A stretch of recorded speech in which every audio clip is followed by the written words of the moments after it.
राकेश जी, पहला सवाल तो मेरा आपसे यह रहेगा, क्योंकि एक साल बाद मान लीजिए कि अब जाके एलओपी लीडर फाइनल हुआ है, नया अध्यक्ष मिला है हरियाणा सरकार को, तो क्या भूपेंद्र सिंह हुड्डा को नेता प्रतिपक्ष बनाना कांग्रेस के लिए रणनीतिक जीत है, या ये परिवारवाद और पुरानी राजनीति को फिर से बढ़ावा देगा? क्योंकि इसी को लेकर लगातार पार्टी टारगेट हो रही थी, हमेशा ये कहते रहे, जब भी मीटिंग्स में बात हुई कि एक नया चेहरा आएगा सामने, नया चेहरा आएगा, लेकिन वही 11 साल से नौटंकी या जो भी सिलसिला रहा, दोबारा से एलओपी लीडर उन्हें ही बनाया गया है।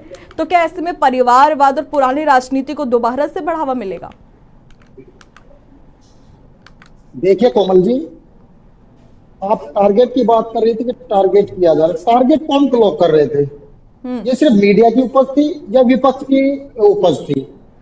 कांग्रेस पार्टी के बाद रूप से भूपेंद्र सिंह हुड्डा जी एक छत्र नेता हैं, बड़े नेता हैं पार्टी के, और आज पूरा हरियाणा प्रदेश जानता है कि जो जनाधार इंडिविजुअली तौर पर भी हुड्डा साहब के साथ है, पार्टी के साथ तो है ही, इंडिविजुअल तौर पर भी जो हुड्डा साहब के साथ है, वो हरियाणा में किसी भी पार्टी है, किसी भी नेता के साथ नहीं है। बिल्कुल। और ये परिवारवाद का क्या मतलब होता है? हुड्डा साहब वो बिल्कुल, हमारे 37 विधायक है, 37 के 37 विधायकों ने एक मत से उनको अपना नेता चुना और उनको नेता प्रतिपक्ष बनाने के लिए हाईकमान को लिखा। और लोकतंत्र में प्रक्रिया क्या होती है? लोकतंत्र की प्रक्रिया ये है कि जिसके पास बहुमत है वही नेता है और वही आगे तो बढ़ता है। तो हमारे सारे विधायक उनके साथ है, तो इसमें परिवारवाद वाली कोई बात ही नहीं रह गई। और जो परिवारवाद की बात करते हैं, वो लोग अपने घरों को देखें, उनके बच्चे या उनके पिता में रहे, तो वो परिवारवाद को क्यों नहीं छोड़ते, तो वो रिजाइन क्यों नहीं करते? ठीक है राकेश जी, यहाँ पर जिस तरह से आपने कहा कि ये मीडिया की और कहीं ना कहीं विपक्ष जो बैठा है या सत्ता में जो है, उसने ये एक कहीं ना कहीं माहौल भुना कि कुमारी शैलजा और भूपेंद्र सिंह हुड्डा में खटपट है या अनबन है। हालांकि सार्वजनिक मंचों पर भी हमने देखा है कि किस तरह से दोनों एक दूसरे से दूरी बनाते रहे हैं। बहरहाल, क्या कुमारी शैलजा को हटाने से दलित समुदाय में कांग्रेस की विश्वसनीयता पर सवाल पड़ेगा या उसका क्या असर पड़ेगा? क्योंकि वो लगातार कह रहे थे कि शायद एलओपी लीडर तो ना बनाए कुमारी शैलजा को, लेकिन अध्यक्ष के पद पर बैठा सकते हैं। अब कुमारी शैलजा को साइडलाइन किया गया है, वो साफ तौर पर सुर्खियों में लगातार बना हुआ है। तो क्या ऐसे में कांग्रेस को इसका खामियाजा भुगतना पड़ेगा? देखिए कोमल जी, पहली बात तो कुमारी शैलजा जी हमारी बड़ी सम्मानित नेता है, पार्टी की राष्ट्रीय स्तर की नेता है, हमारी सांसद है। आप थोड़ा सा यहाँ पे देखिए, एक पार्टी की राष्ट्रीय महासचिव जिनके पास एक महत्वपूर्ण प्रदेश की जिम्मेदारी है, उनकी प्रभारी है वो, क्या वो प्रदेश अध्यक्ष से बड़ा पद नहीं है? पार्टी ने तो उनको सम्मान पहले दिया। रही एलओपी की बात, क्योंकि शैलजा जी विधायक नहीं है तो एलओपी बनने का तो सवाल ही पैदा नहीं होता। ये तो बीजेपी के अनपढ़ लोग या विपक्ष के अनपढ़ लोग माँ की उपज है। शैलजा जी एलओपी बन कैसे सकती है? वो तो विधायक है ही नहीं। वो उनको एलओपी बनना होता तो पार्लियामेंट की बात होती तो बात समझ में आती। लेकिन हमें ये समझ नहीं आता, देखो कांग्रेस पार्टी हमेशा से बीजेपी पर ये आरोप लगाती है कि अनपढ़ों का झुंड है ये, और वो सच भी है। ये एलओपी शैलजा जी पढ़ेंगी और सुरजेवाला जी ना, तो सुरजेवाला जी एलओपी बन सकते हैं ना शैलजा जी एलओपी बन सकती, क्योंकि संविधान को तो समझते हैं ना। संवैधानिक प्रक्रिया हमारे पास है, संविधानिक प्रक्रिया एलओपी को तो दीजिए, एलओपी वो बन ही नहीं सकती। रही बात शैलजा जी से खटपट, हमारी सम्मानित नेता है, हुड्डा को छोटी बहन मानते हैं, इसमें कोई हमारा दो राय नहीं। देखो किसी भी पार्टी संगठन कहीं और सामाजिक मामले में भी हर नेता चाहता है कि तरक्की करे, आगे बढ़े। तो एक सदस्य कंपटीशन, एक लौकिक कंपटीशन, सब लोग की पट है या इनमें आपस में मनमुटाव है या गुटबाजी, ऐसा कुछ नहीं है। सारी कांग्रेस पार्टी आज एक प्लेटफॉर्म पर एकजुट है और कोई ऐसी बड़ी बात नहीं है, और ना ही इस तरह का उनको खत घटाने की बात है। उनको 11-11.5 महीने हो गए राकेश जी, वही कह रही हूँ, 11-11.5 महीने हो गए हैं और ना एलओपी का पता था। विधानसभा का विंटर सेशन भी चला गया, जब नई सरकार बनी थी तब भी सब कुछ हो गया, एलओपी लीडर का कहीं नामो निशान नहीं था। हालांकि एलओपी के जो स्वभाव है, जो नेता है, जो खुलकर सामने आए, वो भूपेंद्र सिंह हुड्डा ही आए। तो क्या खटपट नहीं थी वो तो पार्टी को पता है, उन नेताओं को पता है जो सार्वजनिक मंच भी साझा नहीं करते हैं। लेकिन अब जो ये फैसला हुआ है तो क्या हरियाणा में कांग्रेस को ये एकजुट करेगा या गुटबाजी और असंतोष को एक बार फिर से गहरा कर देगा? क्योंकि मैं और आप दोनों इस चीज को बखूबी जानते हैं कि किस तरह से पोस्टर वॉर हरियाणा में छिड़ती रहती है जब भी चुनाव आते हैं, और कहीं ना कहीं अब 2028 भी आने वाला है तो दोबारा से विधानसभा चुनाव की तैयारी भी बिल्कुल होगी। तो क्या ये फैसला कांग्रेस को एकजुट करेगा? देखिए कोमल जी, राजनीतिक जो सिस्टम होता है ये एक तरह की दौड़ है, और जितने भी प्रतिभागी इसमें हैं सारे के सारे एक दूसरे से आगे निकलने की ओर में रहते हैं, चाहे वो पोस्टल वार हो, कुछ भी हो, सब अपने आप को हाईकमान की नजर में मजबूत दिखाना चाहते हैं, और इसमें कुछ गलत भी नहीं है। राजनीतिक प्रतिभागिता नहीं या राजनीतिक प्रतिद्वंदिता नहीं होगी तो आप समझिए कि किस तरीके से हम कंपटीशन कर पाएंगे। तो ये एक समस्त कंपटीशन है, लोकतांत्रिक कंपटीशन है, इसके अंदर ऐसा कुछ गलत नहीं है। रही शैलजा जी की बात, मैं हाँ बिल्कुल ठीक है, आपने कम से कम ये बात तो मानी कि चलिए हाईकमान के आगे सभी लोग अपने आप को सर्वश्रेष्ठ बताने की कोशिश में लगे थे, वो जो बिल्कुल गलत भी नहीं है कि अपना खेमा मजबूत है या अपना गुट मजबूत है, ये तो सभी बताने में जुटे हुए थे। और शायद राहुल गांधी ने यही आकर भी चीज कहा था कि इस बार के चुनावों में लोग एकला चलो की नीति पर चले हैं, लोग खुद के लिए चुनाव आके लड़े हैं, उन्होंने पार्टी का नहीं सोचा है। देखिए, एक छोटा सा सवाल मैं आपसे पूछ लेता हूं कोमल जी, ये चुनाव को आप लोग मानते हो कि हमारी गुटबाजी से आ रहे हैं या नेताओं की कमी से आ रहे हैं? हम नहीं मानते बिल्कुल भी नेताओं की कमी से आ रहे हैं। हम हारे हैं तो सिर्फ बीजेपी के तंत्र से और जो इनका सिस्टम है उससे और इनकी वोट चोरी से आ रहे हैं, हम मानेंगे नहीं। आप जबकि हरियाणा में एक सर्वे चला हुआ है, हम आपको उसकी डिटेल तो नहीं दे सकते, लेकिन ये गारंटी करते हैं कि हरियाणा हर विधानसभा के अंदर 15 से 18,000 वोटों के साथ इन्होंने हेरफेर किया है, और उसको बहुत जल्द जो हमारा जो है जो अगला प्रश्न उसमें आप देखना हरियाणा बिल्कुल टारगेट पर होगा, और हरियाणा की ऐसे विधानसभा का डाटा आपको देंगे कि बीजेपी ने किस बेशर्मी की हद से नीचे भी जाते हुए हरियाणा का चुनाव लूटने का काम जिसमें साथ दिया उसका चुनाव आयोग ने, और इनका जो संगठन है, इस संगठन ने बिल्कुल बुरी तरह से भारतीय लोकतंत्र को खत्म करने का काम किया, उठने का काम किया, उसको फाड़ने का काम किया। तो राकेश जी, जिस तरह से आप बता रहे कि वोट चोरी के खिलाफ एक अभियान चलाया हुआ है और अब 2028 में आने वाला है, तो क्या आप जो भी तैयारी कर रहे हैं उसमें 2028 के विधानसभा चुनावों में कांग्रेस की ये संभावना है जो वो खुलकर अब सामने आएगी, तो क्या उसको और मजबूत करेगा या बीजेपी के खिलाफ विपक्ष की लड़ाई को कमजोर बना देगा ये? क्योंकि देखिए, जिस तरह से आप अभी बता रहे चुनावों में वोट चोरी हुई, जिस तरह से आप अभी बता रहे कि वोट चोरी हुई है और बीजेपी ने और इलेक्शन कमीशन ने मिली भगत से ये चुनाव जीता है, तो क्या अब जो कांग्रेस में सही में संगठन बन रहा है, अब जो लोग एकजुट हो रहे हैं, तो क्या ये जो संभावना बता रही है, तो क्या कांग्रेस खुलकर सामने आएगी हरियाणा में? क्योंकि अभी भी हरियाणा के लोग कहीं ना कहीं कांग्रेस पे ही भरोसा जताते हैं और एक अच्छा और एक मजबूत विपक्ष बीजेपी के सामने रखा है।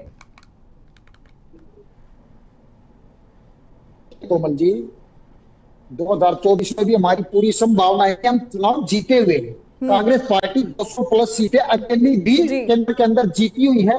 जिस दिन अच्छी तरह ईमानदारी से चुनाव लग जाए या ईमानदारी से 2024 के लोकसभा चुनाव का भी करेंगे, तो हमारे पास इंडिया गठबंधन ने जनमत हासिल किया था, लेकिन चोरों ने और लुटेरों ने इस जनमत को लूटने का काम किया, भारतीय संविधान की आत्मा के साथ खिलवाड़ करने का काम किया। वही काम इन्होंने हरियाणा में दोहराने का काम किया, महाराष्ट्र में दोहराने का काम किया। लेकिन अब कैसे इनकी प्रत्येक इनकी चोरी के खुलासे हो रहे हैं, बहुत जल्द जनता इनको दो। आपको एक छोटा सा उदाहरण में केरल का जी, इनका प्रवक्ता थे पिंटू, क्या नाम आपका, पिंटू महादेव, वो एक लाइव चैनल पर आकर बोलते हैं, मतलब इतनी कुंठा इनके दिमाग में राहुल गांधी जी के प्रति हो गई है कि वो सीधे सीधे कहने लगेंगे हम इनके सीने में गोली मार देंगे। कांग्रेस को इन्होंने बेवकूफ समझ रखा है, कमजोर समझ रखा है। कांग्रेस पार्टी भारतीय स्वतंत्रता आंदोलन से निकली हुई पार्टी है, और राहुल गांधी जी के 176 नेता हैं आज के समय में, और कांग्रेस पार्टी एक तरह से सड़क पर आंदोलन कर सकती है, पार्लियामेंट में आंदोलन कर सकती है, और यदि मौका तो इन चोरों का, इन आतंकवादियों का इलाज भी कर सकती है। इस चीज को अपने मन में रखें। यदि कांग्रेस पार्टी इन सड़कों पर आई और इस तरह के मामले जो बार बार होते रहे, चाहे वो अभी इनका अपना प्रदेश का मामला हो, राहुल जी और प्रियंका जी के बारे में लोगों ने गलत बोला, राहुल जी को तो धमकी देना काम कर, शहादत देने से कांग्रेस कभी पीछे नहीं रहती। 15 अगस्त 1947 से पहले हमने शहादत दी, उसके बाद हमने अपने दो प्रधानमंत्रियों को खोया, उसके बाद ये इतनी बेहुदा बात करते हैं। देश का पहला तो आतंकवादी था, वो आरएसएस ने देने का काम किया, और आज पूरी बीजेपी एक आतंक का अड्डा है, आतंक का पर्याय है। और इसका सबूत इनके जो प्रवक्ता हैं, वो आज तक उस पर कार्रवाई ना होना, ये स्पष्ट संकेत देता है कि देश के अंदर तानाशाही स्थापित करने की कोशिश ये लोग कर रहे हैं। और हम कांग्रेस पार्टी इस चीज की शपथ लेते हैं कि जब तक कांग्रेस पार्टी मैदान में रहेगी, ये लोग अपने माइंड से ये चीजें निकाल दें। बिल्कुल ठीक है, इसलिए देश में ठीक है, इसलिए देश में भी कांग्रेस को अभी भी एक उस नजर से देखा जाता है, विपक्ष है। हालांकि उनका काम भी यही है, वो सवाल उठाए ताकि सरकार का कोई भी फैसला हो तो वो उसे हर तरीके से जांच सके। लेकिन राकेश जी, क्या भूपेंद्र सिंह हुड्डा को नेता प्रतिपक्ष की जिम्मेदारी सौंपना कांग्रेस हाईकमान का हरियाणा में जाट वोट बैंक को मजबूत करने का प्रयास है, या ये गैर जाट समुदाय को भी अलग थलग कर सकता है? देखिए, ये जाट गैर जाट का नारा दिया किसने? ये बीजेपी के माइंड से उपजा हुआ एक जहरीला सांप है, और इसको पैदा किया बीजेपी ने। एक तरह से 36 बिरादरी के एक छत्र नेता, 36 बिरादरी के लिए उन्होंने काम किया है। आज हरियाणा के हालात चाहे सड़कों का मामला हो, चाहे गलियों का मामला हो, चाहे बिजली का मामला हो, चाहे एजुकेशन का मामला हो, चाहे स्वास्थ्य का मामला हो, सबका बेड़ा गर्क काम करने का काम भारतीय जनता पार्टी की सरकार ने किया है। लेकिन आप 2014 से पहले के आंकड़े उठाकर देख लीजिए, और 2014 से पहले किस तरीके से हरियाणा के इंफ्रास्ट्रक्चर पर काम हुआ, हरियाणा की एजुकेशन पॉलिसीज पर काम हुआ, हरियाणा के अंदर स्वास्थ्य पर काम हुआ। यदि उसके 10% भी आज भारतीय जनता पार्टी हो तो हम उसके मामले में जवाब देने को तैयार हैं। लेकिन हुड्डा साहब के सामने कहीं होते हैं, इसलिए सारा का सारा विपक्ष, हमारा जो विपक्ष है, यह तो भारतीय जनता पार्टी की सरकार है, और इनके जो नाकारा मुख्यमंत्री हैं, ये सिर्फ हुड्डा साहब को टारगेट क्यों करते हैं? क्यों पता है हुड्डा साहब ही वो है जो इनका इलाज कर सकते हैं। इनका ऐसा इलाज कर देंगे कि इनको समझ में भी नहीं आएगा, और वापस बीजेपी को 2 से 4 सीट पर लाकर खड़ा कर देंगे। इसलिए इनकी सोची समझी चाल है। अभी आपने पीछे आईएनएलडी की रैली देखी होगी, ये आईएनएलडी की रैली नहीं थी, ये एक प्रोजेक्टेड मैटर था सारा। बीजेपी की रैली थी, बीजेपी द्वारा प्रोजेक्टेड सामान था ये सारा, और उस चीज को लोगों ने देखा, समझ लिया, और अब आज 3-4 दिन के बाद ही उसकी सारी चर्चाएं बंद क्यों हुई? क्योंकि जनता बेवकूफ नहीं है, हरियाणा के लोग बड़े पढ़े लिखे और समझदार लोग हैं। ये बात और है कि लुटेरों के हाथ में सत्ता है, उन्होंने सत्ता को लूटने का काम किया है। ठीक है राकेश जी, जिस तरह से आप कह रहे हैं कि गैर और जाट की लड़ाई, ये कोई लड़ाई नहीं है, हालांकि ये विपक्षी दलों का किया धरा है, तो कहीं ना कहीं हरियाणा में जितने भी दल हैं उन लोगों ने ये राजनीति शुरू की है। और हरियाणा ही क्यों, बाकी सारे प्रदेशों में भी इसी तरह की राजनीति होती है। किसी मुस्लिम के सामने किसी मुस्लिम को ही टिकट दिया जाता है, किसी हिंदू के सामने किसी हिंदू को ही टिकट दिया जाता है। तो इसलिए सवाल पूछना हम पत्रकारों के लिए भी बहुत मुश्किल हो जाता है। खैर, राव नरेंद्र सिंह की नियुक्ति और हुड्डा की मजबूती के बीच क्या ये संदेश जा रहा है राकेश जी कि कांग्रेस पुराने नेतृत्व पर ही भरोसा कर रही है? और क्या ये युवाओं नेताओं के लिए अवसरों को सीमित करना भी नहीं होगा कि दोबारा से ही हम एक ऐसे व्यक्ति को दोबारा से खड़ा करें जिसमें हमने 1 साल का टाइम ले लिया? पहले तो सवाल आता है कि 1 साल का समय क्यों लिया गया? चलिए, हाईकमान ने लिया, उन्हें सोचने का समय चाहिए था, लेकिन दोबारा उसी चेहरे को लेकर आना जो सभी बोल रहे थे। देखिए कोमल जी, आप भी एक साल की बात करते हैं, बाकी और डिबेट में जाते हैं, वो भी कहते हैं आप लोग 1 साल क्यों ले रहे हैं? जब एक बात बताइए, कोई लुटेरी सेना सामने से आ जाए तो उसके लिए तैयारी के लिए समय चाहिए ना। ईमानदारी से युद्ध होता है, ईमानदारी से चुनाव होते, तो हमें कोई तैयारी की जरूरत नहीं थी।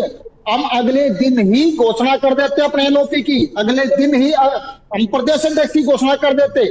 जब सामने से ये हमें स्पष्ट दिखाई दे रहा है कि चोर लोग बैठे हैं, लुटेरा सिस्टम है, तो उनको जवाब देने के लिए हमने अपने हथियारों को धार देनी पड़ती है, थोड़ा टाइम लेना पड़ता है। और लेकिन आप ये कहेंगे कि ये पुराने ढर्रे पर है, पुराना ढर्रा नहीं है ये। आप ये देखिए, आज तक संगठन में हमारे जो प्रदेश अध्यक्ष बने हैं उनका ज्यादा योगदान नहीं था। ठीक है, वो 3 बार विधायक रहे, मंत्री रहे, लेकिन वो एक नया चेहरा नहीं है क्या? वो एक ओबीसी चेहरा नहीं है। अब ये सामाजिक सिस्टम की बात करते हैं, लेकिन कांग्रेस पार्टी विकास की बात करती है। सामाजिक सिस्टम बढ़ाने की जरूरत नहीं है। यदि हम विकास की बात करेंगे तो किसी भी जाति से, किसी भी धर्म से कोई भी हमारा नेतृत्व सामने आए, वो काम सबके लिए करेगा। लेकिन यह भारतीय जनता पार्टी की तरफ ये फालतू की बातें बिल्कुल नहीं करना चाहेंगे कि हमने ओबीसी को मौका नहीं दिया, हमने एससी को मौका नहीं दिया, फलाने को मौका नहीं दिया, ढिमकाने को मौका नहीं दिया। इन बातों के लिए फालतू की बातें हैं ये।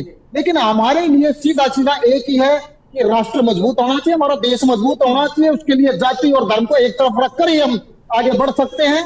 बीजेपी की तरह धर्म और जाति की राजनीति करके हम आगे नहीं बढ़ सकते। आज एक तरफ तो जिस गुरु की बात करते हैं, दूसरा देश के ऊपर अमेरिका ने इतने टैरिफ लगा दिए, उसके बावजूद आज देखिए शेयर बाजार कभी ऊपर कभी नीचे, क्या हालात इन लोगों ने कर दिए हैं। और जिस जीएसटी का ये पहले बुराई करते थे, फिर उसको लागू करते हैं, और पहले इतना बड़ा बोझ प्रदेश की जनता के ऊपर इन्होंने डाला, और आज ये जीएसटी में थोड़ी सी कटौती करके वाह लूटने काम करते हैं। इनसे बड़ा लुटेरा कौन होगा? तो 8 से 9 साल इन्होंने जीएसटी में लूट मचाई, और उसके बाद थोड़ी सी रियायत देकर उसका जो फल भी अपने आप ही लेना चाहते हैं। और दूसरा ठीकरा फोड़ते हैं कांग्रेस पार्टी के ऊपर। कांग्रेस पार्टी ने तो जीएसटी लगाई नहीं थी, और कांग्रेस पार्टी का यदि आप फॉर्मेट देखेंगे जीएसटी का, जिसका विरोध ये तो नरेंद्र मोदी जी करते थे, उस फॉर्मेट के अंदर तो हमने स्लैब भी बहुत छोटे छोटे बनाए थे, और काफी सारी चीजें तो हमारी जीएसटी से ही बाहर थी। ठीक है राकेश जी, एक आखिरी सवाल मेरा आपसे ये रहेगा कि क्या ये बदलाव हरियाणा कांग्रेस को एक नई दिशा देगा, या ये केवल अस्थायी तौर पर और आंतरिक कलह को दबाने की कोशिश है जो भविष्य में और भी उभर सकती है? देखिए कोमल जी, आपने दूसरी बार ये सवाल पूछा कि क्या हरियाणा प्रदेश को ये बदलाव नई दिशा देगा। पहली बात तो कांग्रेस भटकी हुई नहीं है, सिर्फ और अब राहुल जी ने ऐसे हथियार उठाए, अब लुटेरों को अपनी मुश्किल हो जाएगी, इनको भागना पड़ेगा मैदान छोड़कर। और आज जो सिस्टम इनका साथ दे रहा है, यदि इसी तरह देता रहा तो सिस्टम में बैठे हुए लोगों को भी भागना पड़ेगा। और राहुल जी ने एक बड़ी अच्छी बात कही थी कि सिस्टम सिर्फ इनका नहीं है, कुछ ईमानदार लोग सिस्टम में आज भी हैं और वो बैठे हैं। वो हमें, क्योंकि हमारे पास इतनी जानकारी आ कहां से रही है, सिस्टम में बैठे हुए ईमानदार लोग हमें ही वो जानकारी देते हैं। और हम बहुत जल्दी जो अभी एक विस्फोटक जो हमारी प्रेस वार्ता राहुल जी की होने वाली है, उसमें आप देखना कि उसमें बिल्कुल बीजेपी, इलेक्शन कमीशन और उनका साथ देने वाले संस्थान जो केंद्रीय संस्थान है, वो बेनकाब होंगे और गारंटेड अगले चुनाव में आप देख लेना ये गलतियां नहीं कर पाएंगे। जी बिल्कुल, जिस तरह से आप बता रहे हैं कि राहुल गांधी के उस हाइड्रोजन बॉम्ब का जो वेट है वो सभी लोग कर रहे हैं। फिलहाल राकेश जी बहुत शुक्रिया हमारे साथ जुड़ने के लिए, इस चर्चा को खास बनाने के लिए बेहद शुक्रिया। बहरहाल अब कांग्रेस में जो ये उलटफेर हुआ है और जो हाईकमान के ऑर्डर्स है, ये कितने उनकी रणनीति को साफ करेंगे और लोगों के मन में जो एकला चलोगी नीति का भाव है ये खत्म करेंगे या नहीं, इसका पता तो वक्त रहते ही चल पाएगा। फिलहाल बात पथिक में सिर्फ इतना ही, लेकिन देश और दुनिया की तमाम खबरों के लिए आप देखते रहे punjabkesari.com। नमस्कार।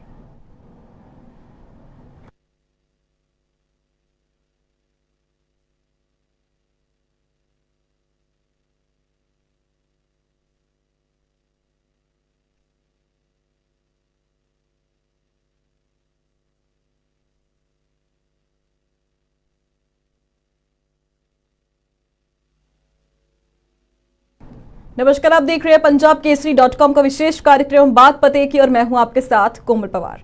आज हम हरियाणा प्रदेश की बात करने वाले हैं, जहां राव नरेंद्र सिंह को प्रदेश अध्यक्ष नियुक्त किया गया है, जबकि भूपेंद्र सिंह हुड्डा को नेता प्रतिपक्ष की जिम्मेदारी सौंपी गई है। ऐसे में सवाल है कि क्या यह बदलाव हरियाणा की राजनीति में क्या मायने रखता है, और क्या ये कांग्रेस के लिए एक नई दिशा और रणनीति का संकेत है, या फिर ये आंतरिक एकता और संगठन को मजबूत करने की दिशा में कदम है, या फिर इसके अलावा कांग्रेस क्या पुराने ही धड़ल्ले पर वापस आ गई है, और ऐसे में क्या दोबारा से आंतरिक कलह देखने को मिल सकती है। इसी पर आज हम चर्चा करने वाले हैं, और चर्चा के लिए हमारे साथ हरियाणा से राकेश सौदा जी जुड़ चुके हैं, कांग्रेस प्रवक्ता। बहुत स्वागत है आपका राकेश जी पंजाब केसरी पर। राकेश जी, पहला सवाल तो मेरा आपसे यह रहेगा, क्योंकि 1 साल बाद मान लीजिए कि अब जाके एलओपी लीडर फाइनल हुआ है, नया अध्यक्ष मिला है हरियाणा सरकार को, तो क्या भूपेंद्र सिंह हुड्डा को नेता प्रतिपक्ष बनाना कांग्रेस के लिए रणनीतिक जीत है, या ये परिवारवाद और पुरानी राजनीति को फिर से बढ़ावा देगा? क्योंकि इसी को लेकर लगातार पार्टी टारगेट हो रही थी, हमेशा ये कहते रहे, जब भी मीटिंग्स में बात हुई कि एक नया चेहरा आएगा सामने, नया चेहरा आएगा, लेकिन वही 11 साल से नौटंकी या जो भी सिलसिला रहा, दोबारा से एलओपी लीडर उन्हें ही बनाया गया है। तो क्या ऐसे में परिवारवाद और पुरानी राजनीति को दोबारा से बढ़ावा मिलेगा? देखिए कोमल जी, आप टारगेट की बात कर रही थी कि टारगेट किया जा रहा है। टारगेट कौन लोग कर रहे थे? ये सिर्फ मीडिया की उपज थी या विपक्ष की उपज थी?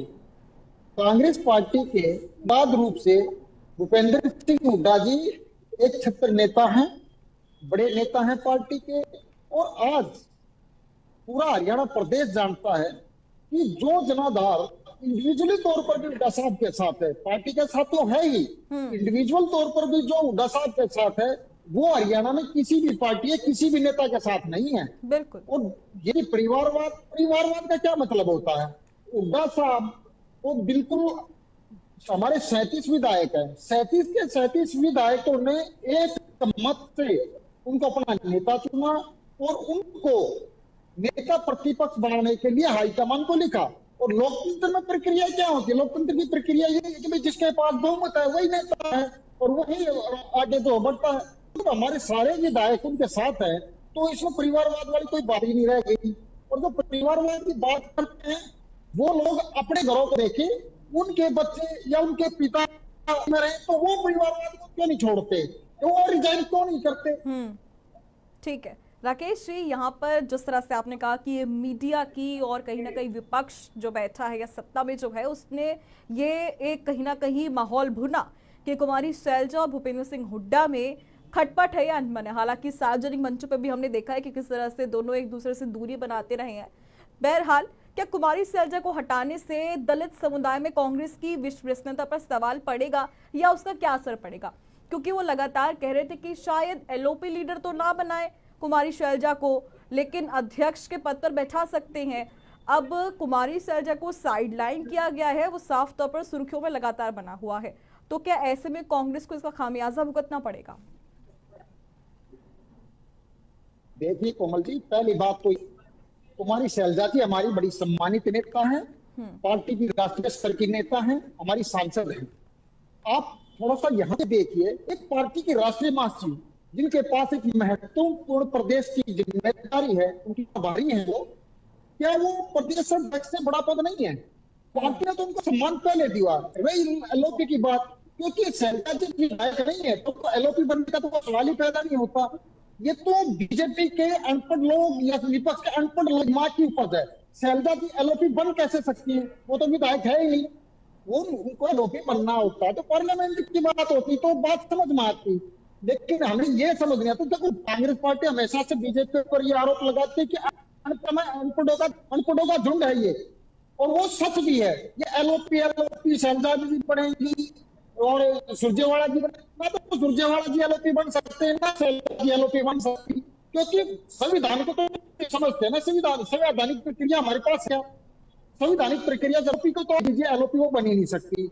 रही बात शैलजा जी से खटपट, हमारी सम्मानित नेता है, हुड्डा को छोटी बहन मानते हैं, इसमें कोई हमारा दोहरा नहीं। देखो, किसी भी पार्टी संगठन कहीं और सामाजिक मामले में भी हर नेता चाहता है कि तरक्की करे, आगे बढ़े। तो एक सदस्य कंपटीशन, एक लौकिक कंपटीशन, सब लोग की पट है या इनमें आपस में मनमुटाव है या गुटबाजी, ऐसा कुछ नहीं है। सारी कांग्रेस पार्टी आज एक प्लेटफॉर्म पर एकजुट है और कोई ऐसी बड़ी बात नहीं है, और ना ही इस तरह का उनको खत घटाने की बात है। उनको 11-11.5 महीने हो गए राकेश जी, वही कह रही हूँ, 11-11.5 महीने हो गए हैं और ना एलओपी का पता था। विधानसभा का विंटर सेशन भी चला गया, जब नई सरकार बनी थी तब भी सब कुछ हो गया, एलओपी लीडर का कहीं नामो निशान नहीं था।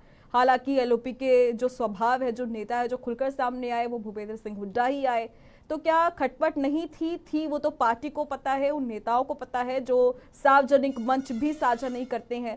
लेकिन अब जो ये फैसला हुआ है, तो क्या हरियाणा में कांग्रेस को ये एकजुट करेगा या गुटबाजी और असंतोष को एक बार फिर से गहरा कर देगा? क्योंकि मैं और आप दोनों इस चीज को बखूबी जानते हैं कि किस तरह से पोस्टर वॉर हरियाणा में छिड़ती रहती है जब भी चुनाव आते हैं, और कहीं ना कहीं अब 2028 भी आने वाला है तो दोबारा से विधानसभा चुनाव की तैयारी भी बिल्कुल होगी।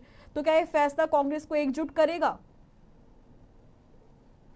देखिए कोमल जी, राजनीतिक जो सिस्टम होता है ये एक तरह की दौड़ है, और जितने भी प्रतिभागी इसमें हैं सारे के सारे एक दूसरे से आगे निकलने की होड़ में रहते हैं, चाहे वो पोस्टल वार हो, कुछ भी हो, सब अपने आप को हाईकमान की नजर में मजबूत दिखाना चाहते हैं, और इसमें कुछ गलत भी नहीं है। राजनीतिक प्रतिभागिता नहीं या राजनीतिक प्रतिद्वंदिता नहीं होगी तो आप समझिए कि किस तरीके से हम कंपटीशन कर पाएंगे। तो ये एक समस्त कंपटीशन है, लोकतांत्रिक कंपटीशन है, इसके अंदर ऐसा कुछ गलत नहीं है।